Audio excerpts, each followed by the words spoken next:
large amounts of these substances have unquestionably been associated with clogged arteries, high blood pressure, diabetes, autoimmune diseases. Absolutely, the scientists sell it. We're talking life and death. Health organizations have become co-opted. They are taking money from the very industries who are causing the problems. There's a very strong pharmaceutical industry and lobby that has a huge stake in preserving the status quo. We've got a $35 billion statin drug industry. Do they ever want to see that go away? The government's in bed with anyone that gives them the most money. These are government programs. Consumers have no idea. We consider it normal that a town the size of the town I grew up in gets wiped out every year. If that many people were being killed by some terrorist group in the United States every year, we would find them. From a community standpoint, from all other aspects, we're in a state of emergency. They care more about cooperation than do people. They spend at least $138 million lobbying Congress. These companies really have a vested interest in making sure that the public doesn't have information about their effects. Any little thing that comes up, man, they beat it to death. They are trying to silence people into not speaking out and not showing the truth. If that's where you want to go with this, I'm sorry, I'm not the person that you should be talking to. The European Association have started.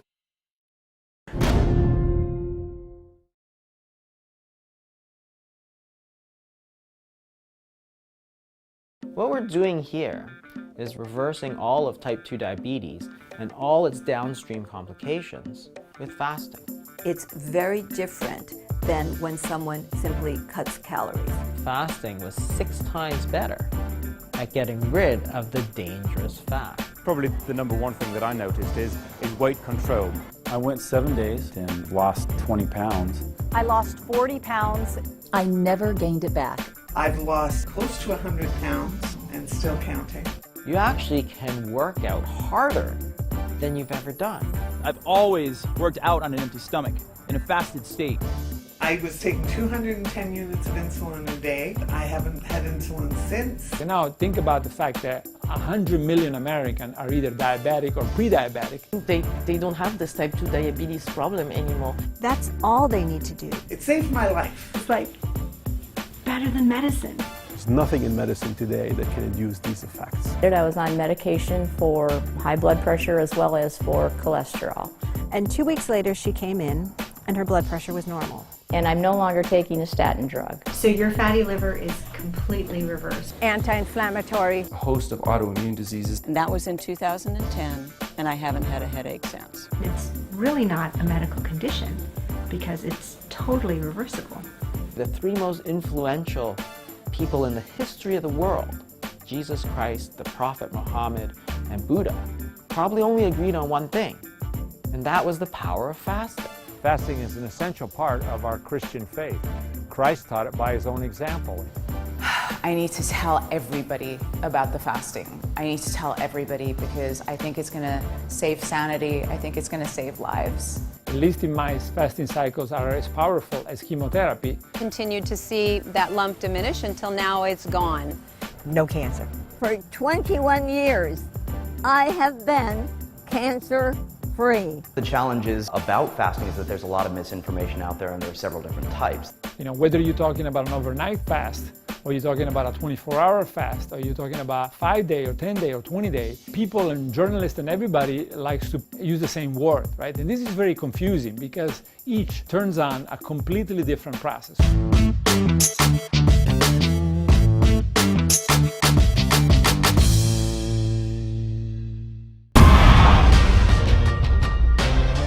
One and only Arnold Schwarzenegger. I ate a lot of meat. They showed us commercials. Steak, that's what a man eats. Selling that idea that real men eat meat. Serious man food. But you got to understand, that's marketing. That's not based on reality. I've been teaching fighting techniques to government agencies for more than 15 years. Then I got injured.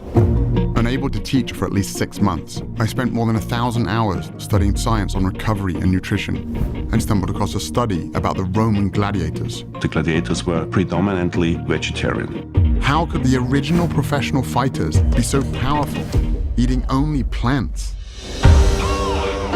When I made the switch to a plant-based diet, I qualified for my 3rd Olympic team. I broke 2 American records. I was like, man, I should have done this a long while ago. When I went plant-based, I wasn't sure if I was going to survive. And I actually became like a machine. One of the biggest misconceptions in sports nutrition is that we have to have animal protein to perform at a high level. That's just not true. Sometimes you have to do things that you know your competitors aren't doing. Today's blood and yesterday's blood. Yeah. I think this is going to wake a lot of people up. I was recovering better, not getting as sore. This was our best season in the last 15 years, and we had 14 guys on plant-based diets. We all want to feel great, have more energy. Cholesterol was 276. Today, 169. Whoa, now you're talking. Most guys my age can keep up with the grandchildren. My grandchildren can't keep up with me. It's not one set of dietary guidelines for improving your performance as an athlete, another one for reversing heart disease, reversing diabetes. It's the same for all of them. Someone asked me, how could you get as strong as an ox without eating any meat? And my answer was, have you ever seen an ox eating meat?